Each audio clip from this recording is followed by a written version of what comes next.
selama harga-harga itu dirasa masih normal seperti sekarang ini, pemerintah belum perlu untuk melakukan itu, karena di zaman Rasulullah juga ini kalau secara pandangan Islam, Rasulullah ketika itu diminta oleh para sahabat untuk menurunkan harga di pasaran karena harga itu begitu tinggi dirasa oleh beberapa sahabat.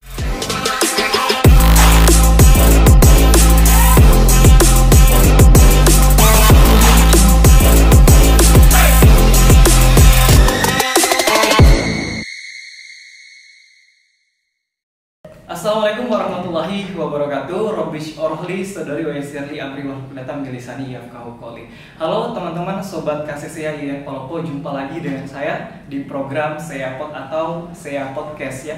Dengan saya Rusdi, salah satu staf dari Departemen Media dan Jaringan KCCA YN Palopo. Sebagai host, di sini kita akan menelisik ataupun berbincang terkait dengan pokok permasalahan yang akan kita bahas. Ini Masya Allah luar biasa, temanya sangat menarik untuk kita bahas pada episode kali ini.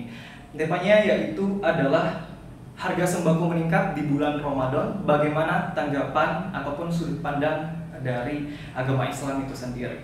Nah, bagaimana kita ketahui ya teman-teman bahwa kenaikan harga sembako di bulan Ramadan itu sudah menjadi sebuah misteri kalau kita bisa bilang ya. Dan juga bisa kita bilang juga bahwa kenaikan ini ataupun fenomena ini sudah menjadi sebuah tradisi di Indonesia, di mana setiap tahun pasti akan ada peningkatan di beberapa komoditas bahan pokok di kalangan masyarakat, di tengah-tengah masyarakat ya. Tapi sebelum kita mulai, saya akan menyampaikan bahwa untuk teman-teman yang sedang menonton tayangan ini, jangan lupa untuk mengklik tombol subscribe untuk mendukung ataupun mensupport channel YouTube ini. Dan juga jangan lupa untuk like, komen, dan share video ini ke teman-teman semua supaya informasinya bisa menjangkau lebih banyak lagi ya, dan semoga bermanfaat tentunya. Oke, langsung saja pada kesempatan kali ini di episode ini saya tidak sendiri, saya ditemani dengan seorang narasumber yang luar biasa, Masya Allah ya. Beliau ini merupakan salah satu dosen di Fakultas Ekonomi dan Bisnis Islam ya. Dan beliau juga ini merupakan salah satu dosen ya yang banyak digandrungi atau menjadi favorit gitulah di kalangan mahasiswa dan mahasiswi di Fakultas Ekonomi ya, Masya Allah sekali ya. Jadi sangat luar biasa kita bisa berbincang bersama dengan Bapak Muhammad Nur Ala Muhajir LC MSI. Assalamualaikum warahmatullahi wabarakatuh Pak. Waalaikumsalam warahmatullahi wabarakatuh. Ya. Bagaimana Pak kabarnya saat ini? Alhamdulillah baik, meskipun masih dalam masa pemulihan setelah hampir semingguan lah influenza. Mungkin karena faktor kecapean juga dan perubahan udara ya, perubahan iklim ya, cuaca sekarang yang sudah tidak tentu lagi, panasnya di siang hari, pada saat malam langsung tiba-tiba hujan. Apalagi dengan jadwal yang lumayan padat. Saya kebetulan mendapat tugas untuk ceramah juga selama sebulan ini, jadi setiap malam itu keluar berkendara motor dan sering kena hujan. Oh iya, sering kena hujan ya. Mungkin penyebab utamanya. Oh iya. Oke, kemudian untuk kesibukannya kali ini Kak, saat ini di tengah-tengah bulan Ramadan ini kesibukannya apa saja selain mengajar nih di kampus? Ya, jadi selain mengajar di kampus ya kebetulan juga Bapak dekan kita di FEBI ini sangat pengertian. Jadi beliau membuat kebijakan bahwa di bulan suci Ramadan ini segala aktivitas perkuliahan itu dilaksanakan secara daring ataupun online, sehingga dosen-dosen maupun mahasiswa dapat lebih fokus untuk beribadah di dalam bulan suci Ramadan ini. Seperti yang kita ketahui kan, di dalam bulan Ramadan ini kita juga dianjurkan untuk banyak-banyak membaca suci Al-Quran. Salah satu amalan ibadah yang dianjurkan. Jadi selain mengajar, ya saya juga seperti yang saya katakan tadi bertugas untuk mengisi ceramah-ceramah di masjid-masjid dan kadang-kadang juga ditunjuk sebagai imam tarawih. Masya Allah, sangat produktif ya Pak ya. Ya walaupun di tengah bulan Ramadan, pastinya kita teman-teman juga yang sedang nonton ini jangan lupa untuk tetap menjadi sosok yang produktif tentunya ya. Kita bisa melaksanakan ibadah-ibadah ataupun kewajiban-kewajiban kita, baik itu sebagai mahasiswa ataupun sebagai bagian di tengah masyarakat gitu ya. Oke Pak, berbicara nih dengan topik pembahasan di episode kali ini, yaitu harga sembako meningkat di bulan Ramadan. Sebetulnya nih Pak, menurut pandangan dari sudut pandang Bapak sendiri gitu, apa sih sebetulnya yang menjadi penyebab gitu fenomena ini terjadi? Jadi sebagaimana yang dikatakan host kita tadi bahwa memang kenaikan sembako selama menjelang ataupun selama bulan suci Ramadan ini seolah-olah menjadi sebuah misteri bagi sebagian besar masyarakat. Ya, jadi mereka itu bertanya-tanya ya, banyak orang yang bertanya-tanya di benak mereka mungkin mengapa sih setiap menjelang Ramadan maupun selama bulan suci Ramadan itu harga-harga sembako cenderung naik.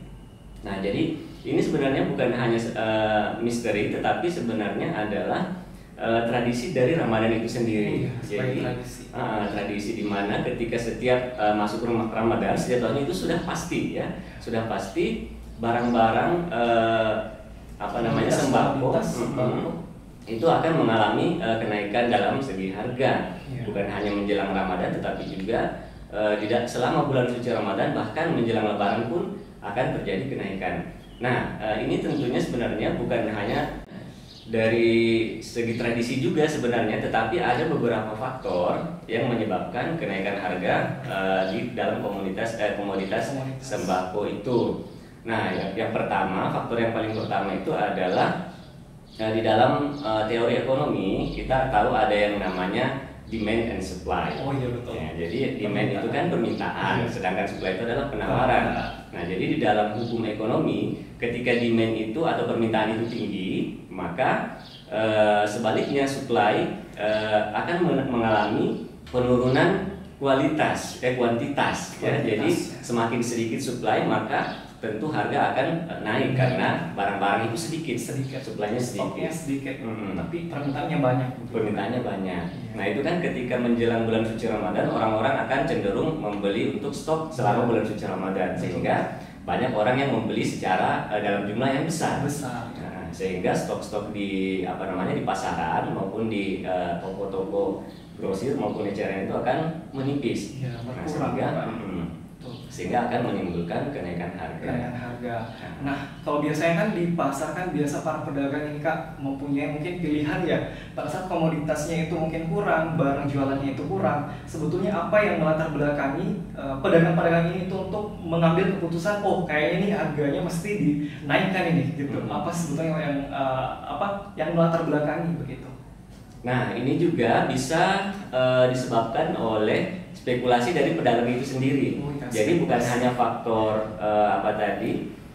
demand and supply juga, tetapi ada juga semacam dari pedagang itu mereka melakukan spekulasi harga. Jadi mereka sudah memprediksi atau memang sudah menjadi kebiasaan bahwa ketika menjelang Ramadan maupun selama Ramadan itu harga barang itu naik. Jadi meskipun sebenarnya stoknya misalkan banyak, supply-nya banyak, tetapi karena sudah menjadi kebiasaan di kalangan pedagang untuk menaikkan harga di dalam bulan suci Ramadan, akhirnya harga-harga akan cenderung naik. Jadi biasanya mungkin para pedagang itu melihat, oh ini adalah timing gitu. Iya benar, kesempatan yang baik untuk mendapatkan keuntungan. Betul sekali.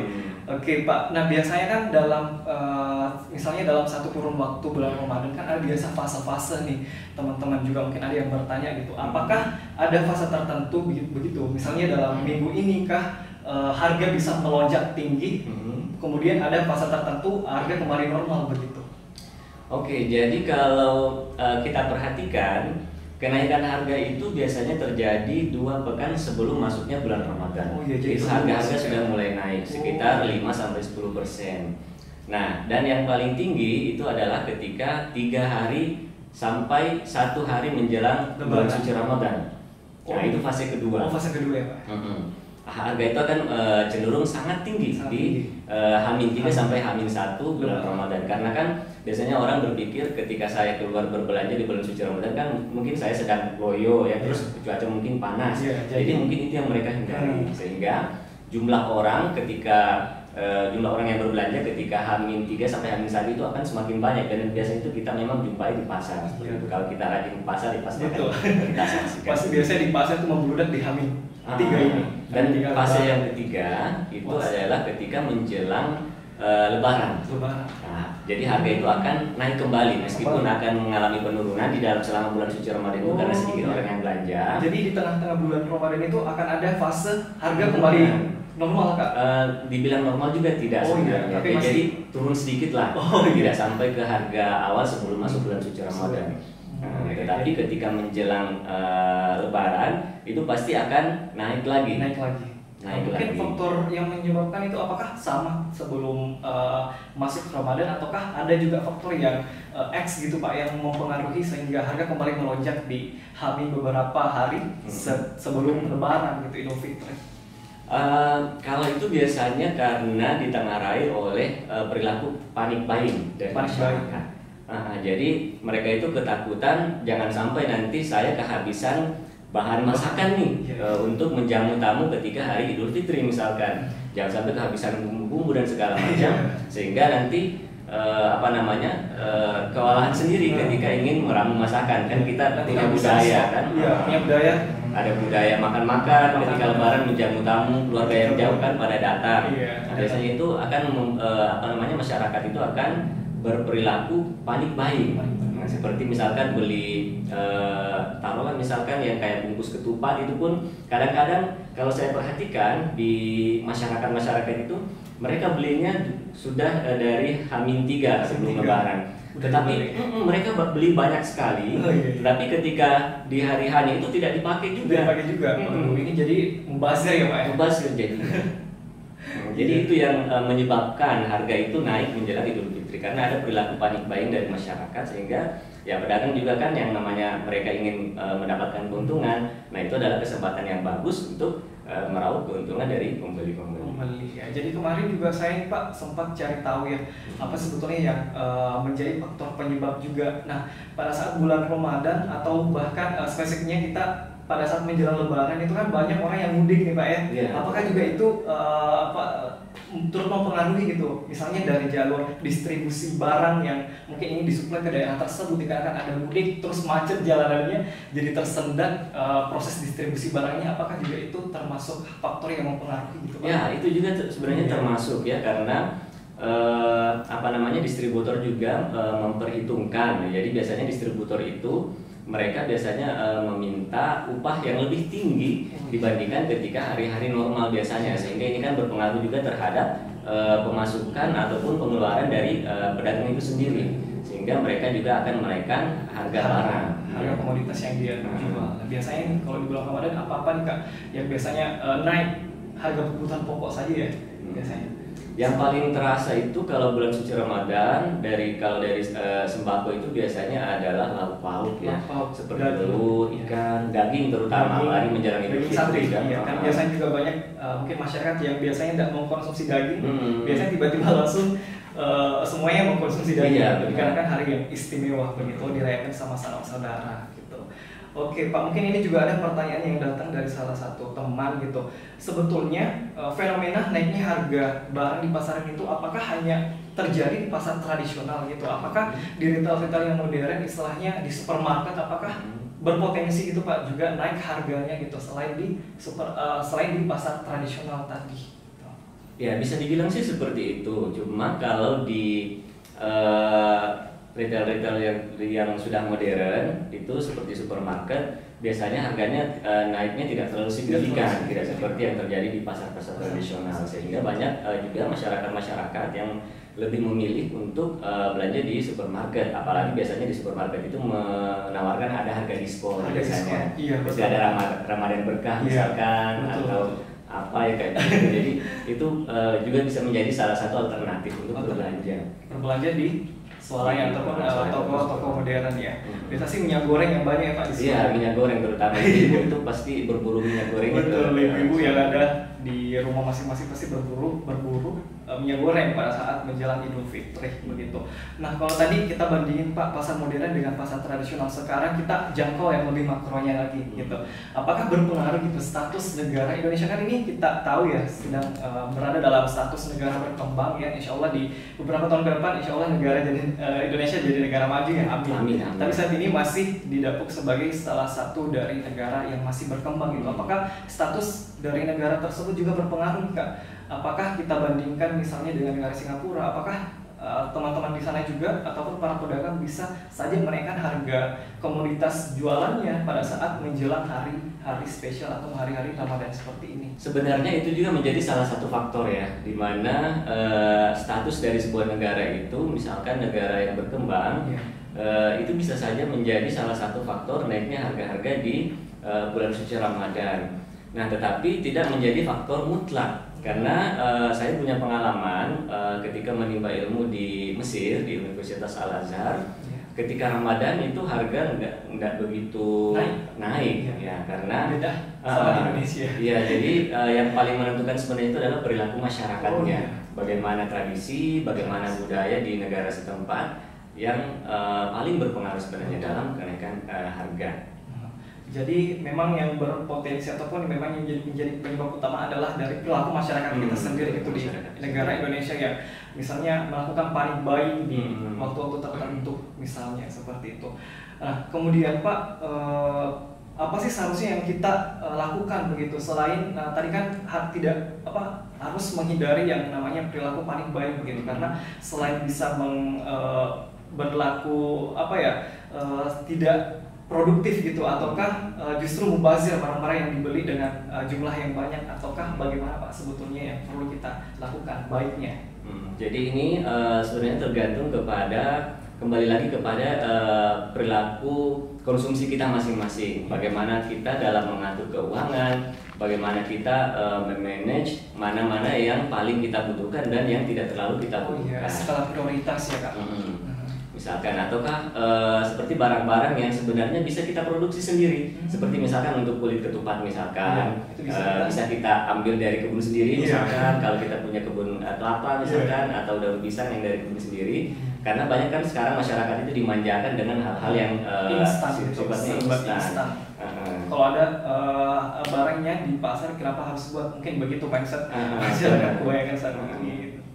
Oh iya, jadi itu tergantung sama bagaimana kita melakukan konsumsi ya Pak ya. Baiknya kita melakukan ataupun list-list aja lah mana yang dibutuhkan barang-barang yang sekiranya tidak terlalu penting ya jangan untuk ditunda dulu gitu konsumsinya, jangan pada saat itu gitu.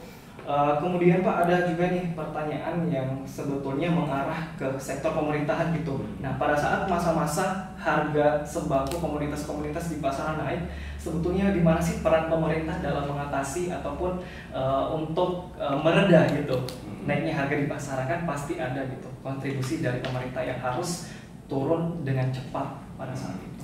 Ya, jadi sebenarnya pemerintah juga dalam menanggapi fenomena seperti ini itu pasti melakukan monitoring. Jadi sejak harga itu mulai naik, pemerintah itu akan selalu memantau. Nah, apabila misalkan kenaikan harga itu sudah dirasa tidak normal atau sudah terlalu tinggi melewati batas daya beli masyarakat, biasanya pemerintah akan melakukan intervensi. Seperti ketika terjadi kelangkaan minyak goreng ya beberapa waktu yang lalu, pemerintah itu kemudian menetapkan harga eceran tertinggi atau HET untuk minyak goreng. Jadi sempat waktu itu kan sampai 20.000 ya kalau nggak salah 1 kilonya, 1 liternya ya. Kemudian pemerintah turun tangan memperlakukan harga eceran tertinggi untuk minyak goreng itu adalah 15.000 per liter dan satu rumah tangga hanya boleh misalkan membeli 1 liter itu dalam jangka waktu 1 minggu misalkan sampai harus pakai KTP dan segala macam kan waktu itu. Jadi itu yang dinamakan dengan intervensi pasar. Tetapi selama harga-harga itu dirasa masih normal seperti sekarang ini, pemerintah belum perlu untuk melakukan itu karena di zaman Rasulullah juga ini kalau secara pandangan Islam, Rasulullah ketika itu diminta oleh para sahabat untuk menurunkan harga di pasaran karena harga itu begitu tinggi dirasa oleh beberapa sahabat. Kemudian Rasulullah mengatakan urusan orang-orang muslim, kaum muslimin itu adalah bagaimana mereka sendiri yang mengaturnya. Rasulullah tidak mau ikut campur karena Rasulullah mengatakan, saya tidak mau ketika dibangkitkan nanti pada hari kiamat ada orang yang menuntut saya karena merasa terzolimi. Dalam hal ini mungkin ada pedagang ya yang memang pada saat itu memang barangnya sulit. Nah, tetapi karena ada intervensi dari pemerintah, pokoknya harga harus turun. Padahal kan pedagang juga sulit untuk mendapatkan barangnya dan memang ya secara teori ekonomi ketika barang itu sedikit, supply sedikit, ya harga pasti naik. Pasti naik harganya. Itu merupakan faktor yang secara alamiah gitu ya Pak ya. Secara tidak bisa kita atur, harus seperti itu jadinya. Oke, terus Pak dalam menangani tadi harga sembako yang naik di bulan Ramadan, tadi ada intervensi dari pemerintah kan, seperti memberikan intervensi apa tadi itu harga harga eceran, intervensi pasar. Intervensi pasar ya. Kemudian Pak, saya juga ingin bertanya, sebetulnya selain dari pemerintah, apakah juga bisa ada intervensi dari pihak swasta begitu? Karena kan selaku yang memproduksi mungkin bahan baku komoditas itu mungkin dari kebanyakan swasta dibandingkan dari pemerintah sendiri gitu, yang menyediakan barang-barang dari kebutuhan masyarakat begitu, untuk kebutuhan. Nah, sebenarnya kalau dari pihak swasta justru mereka malah ingin mendapatkan keuntungan yang lebih banyak. Jadi sebenarnya ini tergantung dari tangan pemerintah juga sebenarnya. Jadi kita tidak bisa berharap kepada swasta maupun pada pedagang-pedagang ya. Tetapi kalau misalkan sudah terjadi semacam penimbunan barang, nah itu baru tindakan tegas dari pemerintah harus dilakukan. Karena memang sebenarnya juga yang menjadikan barang-barang naik dalam waktu tertentu itu kadang-kadang adalah ada pedagang-pedagang yang memang melakukan yang namanya ihtikar atau penimbunan barang. Mereka sengaja menimbun barang, ketika ada masyarakat yang datang ingin membeli, mereka mengatakan stoknya kosong, padahal stoknya banyak. Jadi sembunyi gitu. Sengaja dilangkakan barangnya. Jadi ketika terjadi kelangkaan baru mereka jual. Seperti misalkan gas yang ketika itu 2 tahun yang lalu kayaknya gas itu masih seharga 18.000, tetapi banyak pedagang-pedagang nakal, istilahnya dalam tanda kutip, mereka menimbun. Ya, sebenarnya padahal stok gas itu berlimpah banyak sebetulnya.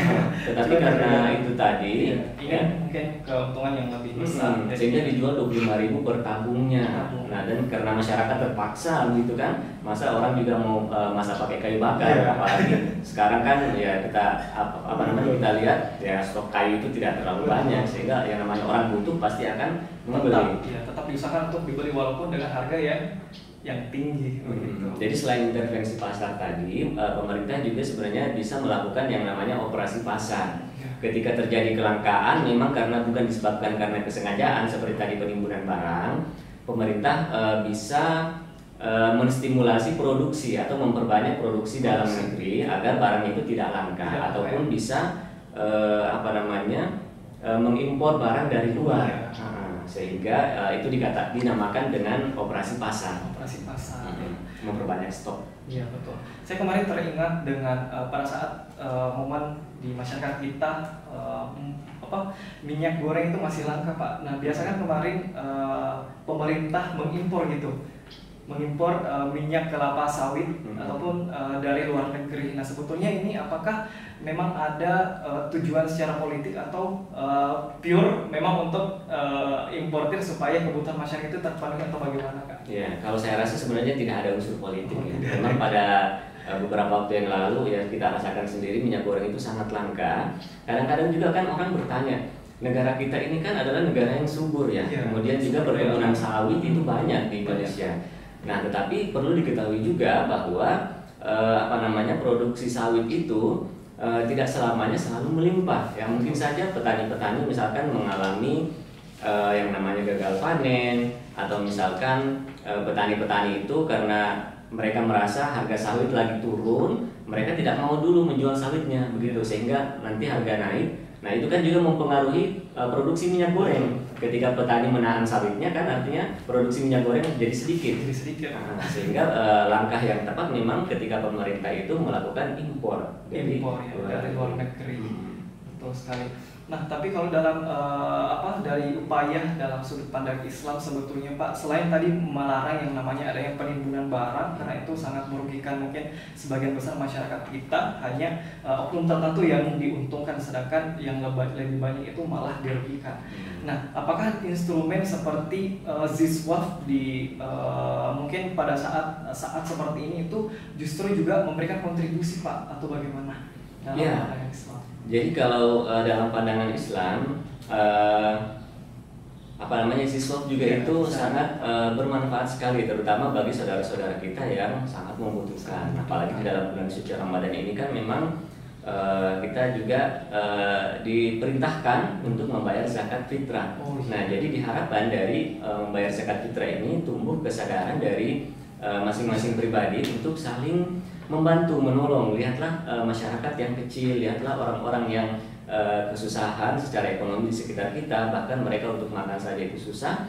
Nah, dari situ kita belajar bahwa ketika kita membelanjakan membelanjakan harta kita, belanjakanlah dengan bijak. Jadi jangan membelanjakan jangan membeli barang-barang yang tidak terlalu kita butuhkan. Kan kadang kita kadang lihat perilaku anak-anak muda, mereka itu senang koleksi, misalkan koleksi jam tangan lah, misalkan koleksi sepatu, apalagi yang anak-anak yang remaja sekarang itu senang dengan K-pop misalkan. Betul. Mereka senang koleksi merchandise. Sebetulnya nggak terlalu bermanfaat. Misalkan kalau idola K-popnya ini misalkan sudah tidak terlalu terkenal, kan barang-barang seperti ini mau diapakan? Apalagi harganya kan tidak murah. Nggak murah. Pasti juga pada saat nanti barangnya tuh sudah tidak berlaku, kalau kita jual pasti juga nggak ada yang mau beli gitu kan. Jadi akhirnya kita rugi sendiri gitu. Jadi boleh-boleh saja sebenarnya ngefans sama K-pop yang seperti itu, tapi jangan juga terlalu berlebihan gitu kan. Kadang kalau kita lihat di di sosial media ada yang kamarnya itu sampai penuh dengan nah itu kan terlalu pemborosan juga namanya. Nah, kalau dari segi Islam, dari sudut pandang Islam, kita malah dianjurkan untuk investasi. Nah, selain kita bersedekah, juga kita investasi untuk jangka panjang. Jadi kita harus juga memikirkan masa depan. Apalagi misalkan yang namanya inflasi, kenaikan harga itu adalah sebuah keniscayaan atau pasti setiap tahun pasti akan terjadi inflasi.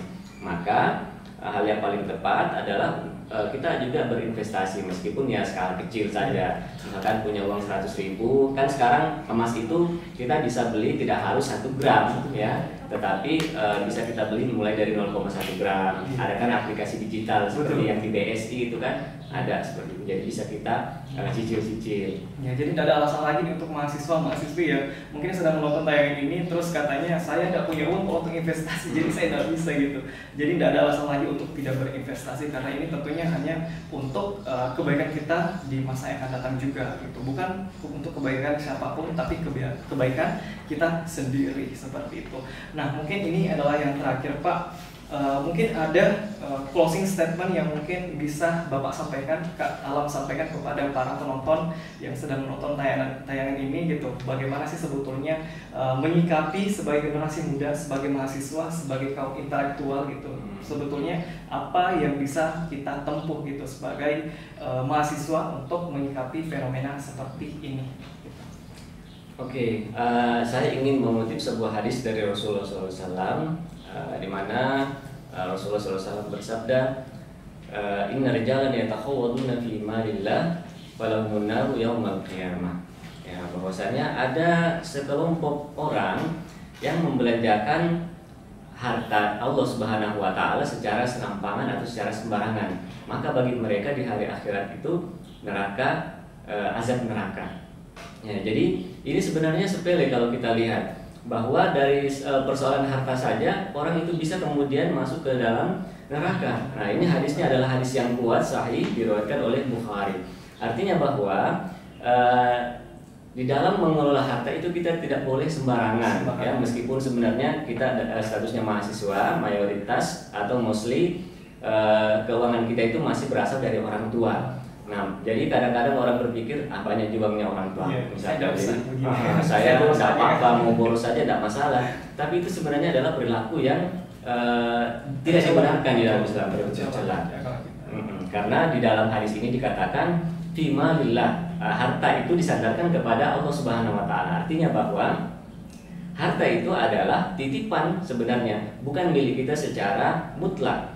Ya, jadi ketika kita meninggalkan, yang dibawa bukan harta tetapi hanya kain kafan saja. Jadi bagaimana kita memperlakukan harta kita itu, memanage harta kita itu nanti akan dimintai bertanggung jawabnya di hadapan Allah Subhanahu wa taala. Sehingga bijaklah dalam menggunakan atau membelanjakan harta.